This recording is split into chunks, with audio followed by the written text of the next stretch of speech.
student. Today we will start nervous system remaining topics of physiology. First is the cerebellum, second is the hypothalamus, third is the autonomous nervous system, posture and equilibrium, and fourth is the conditioned reflex, eye-hand coordination. So let's start with the cerebellum.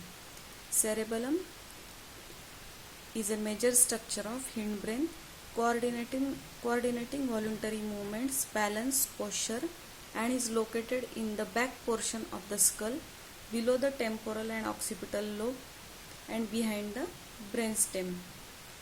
So we can see here cerebrum.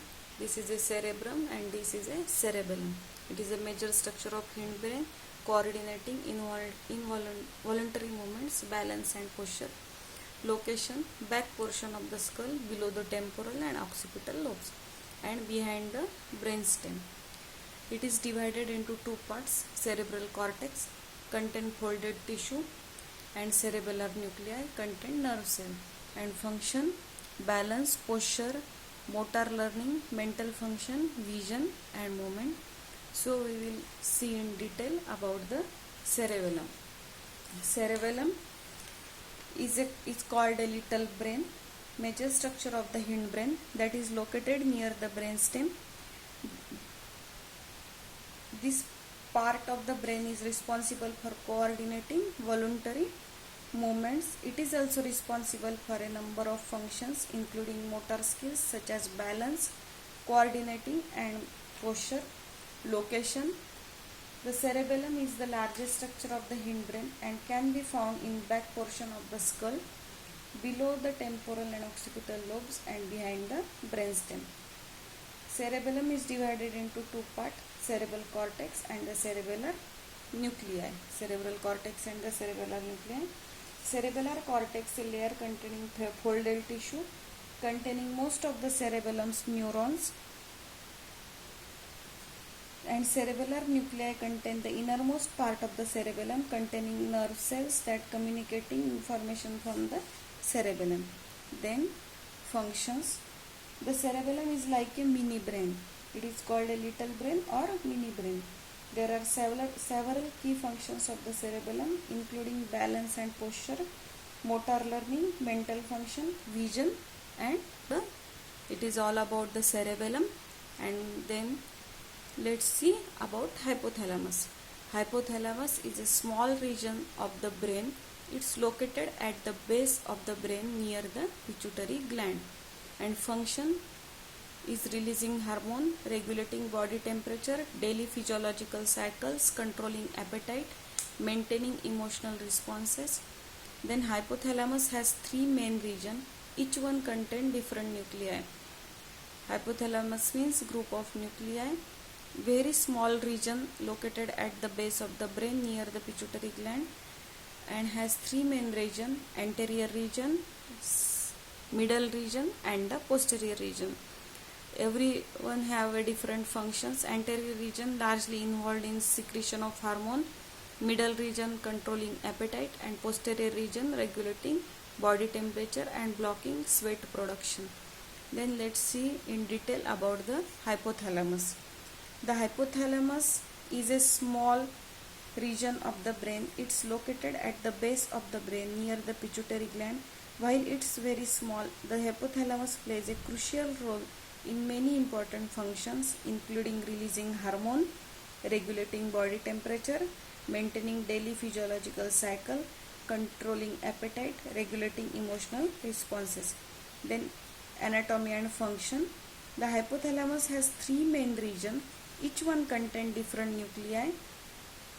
These are cluster of neurons that perform vital functions such as releasing hormones. These are three regions: anterior, middle and the posterior. Let's see one by one. First, anterior region. This area is also called the supraoptic region. Its major nuclei include the supraoptic and paraventricular nuclei. There are several other smaller nuclei in the anterior region as well. The nuclei in the anterior region are largely involved in the secretion of various hormones. Anterior region is largely involved in the secretion of various hormones. Many of the hormones interact with the nearby pituitary glands to produce additional hormones. Some part of the most important hormones produced in the anterior region include the corticotropic releasing hormone, thyrotropic releasing hormone, gonadotropin releasing hormone, oxytocin, vasopressin, somatostatin. These are the hormones released by the anterior region of the hypothalamus. The anterior region of the hypothalamus also help regulate body temperature through sweat. Then let's discuss about the middle region of the hypothalamus. Middle region is the area is called a tuberal region. Middle region is called a tuberal region. Its major nuclei are the ventromedial and arcuate nuclei. Ventromedial and arcuate nuclei. Ventromedial nucleus help control appetite, while the arcuate nucleus is involved in releasing growth hormone and releasing hormone. Main anterior region is related to largely involved in secretion of hormone. Middle region is related to controlling appetite, and third posterior region. This area is called the mammillary region. The posterior hypothalamus nucleus are its main nuclei.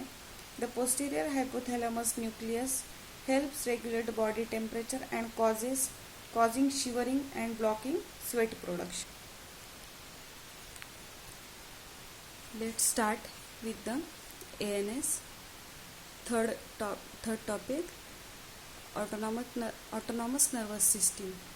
Autonomous nervous system, it supplies the internal organs such as stomach, kidney, liver are the internal organ. Autonomous nervous system supplied by those organs.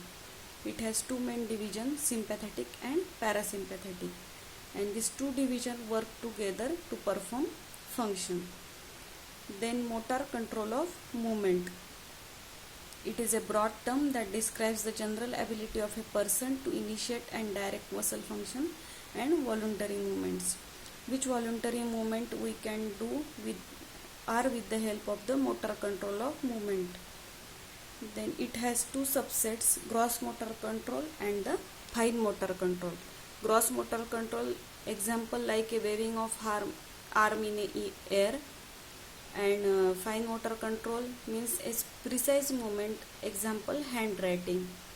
Then posture is not about holding a static position and sitting upright. Straight posture in fact consists of constant subtle movement, and equilibrium means is a state of balance between opposing forces. Then conditioned reflex, eye-hand coordination, coordinated control of eye movement with hand movement, and the processing of visual input to guide reaching and grasping along with the use of proprioception of the hands to guide the eye. We will discuss in detail ANS, motor control of movement, posture, equilibrium and the conditioned reflex.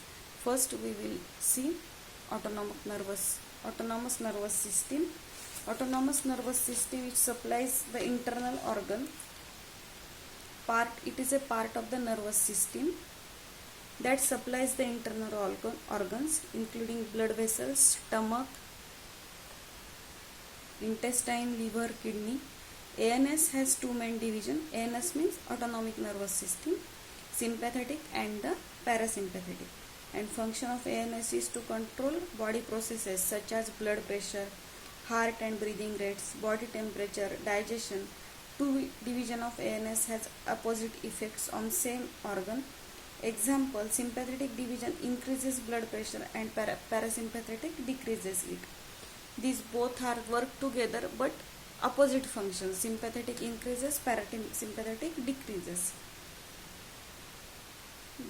The two divisions works together to ensure that the body responds appropriately to different situations.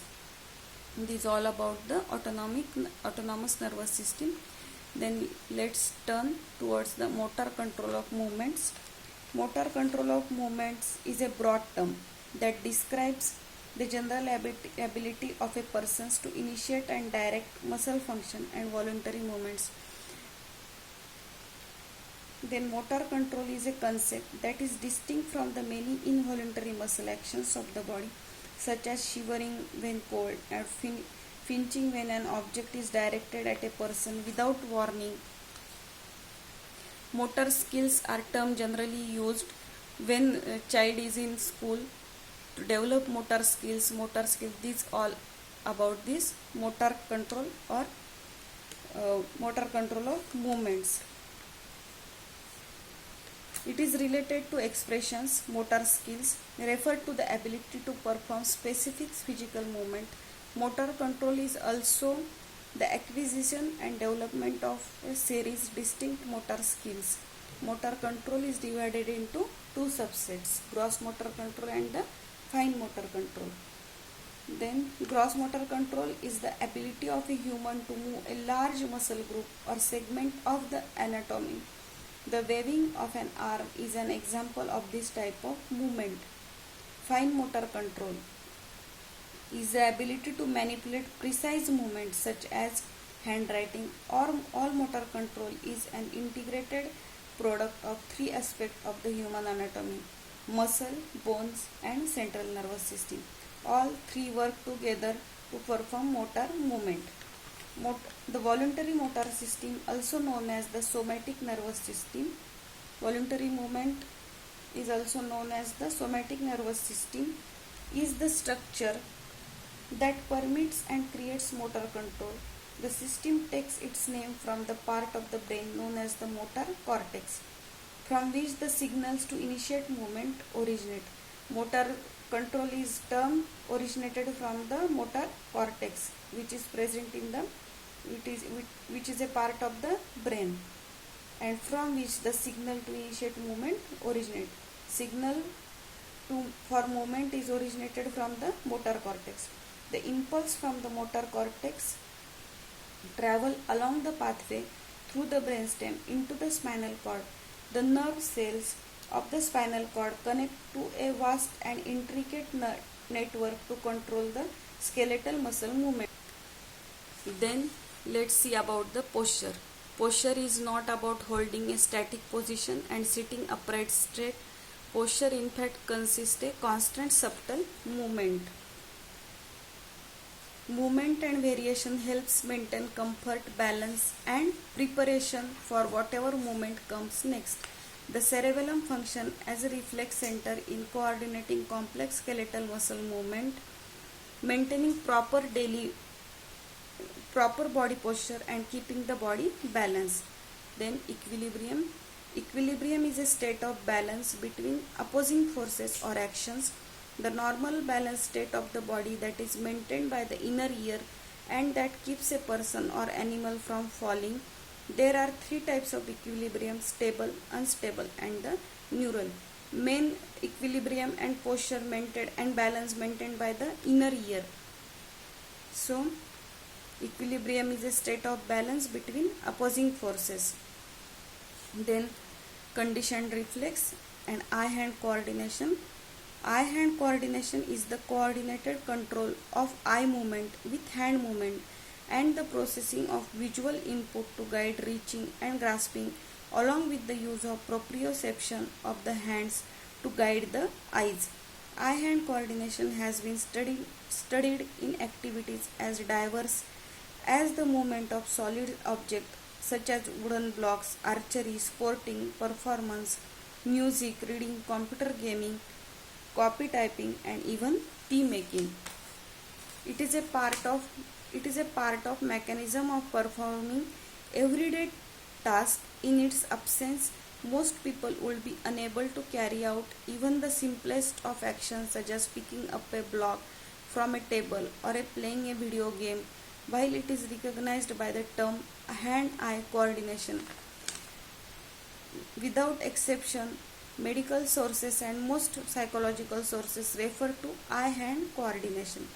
Neutral control of eye-hand coordination is complex because it involves every part of the central nervous system involved in vision, eye movement, touch and hand control. This includes the eyes themselves, the cerebral cortex, subcortical structure, the spinal cord and the peripheral nervous system. Impairment of eye-hand coordination have been shown in older adults. This is all about the eye-hand coordination. Here we finished our 10th chapter, physiology, nervous system. Thank you.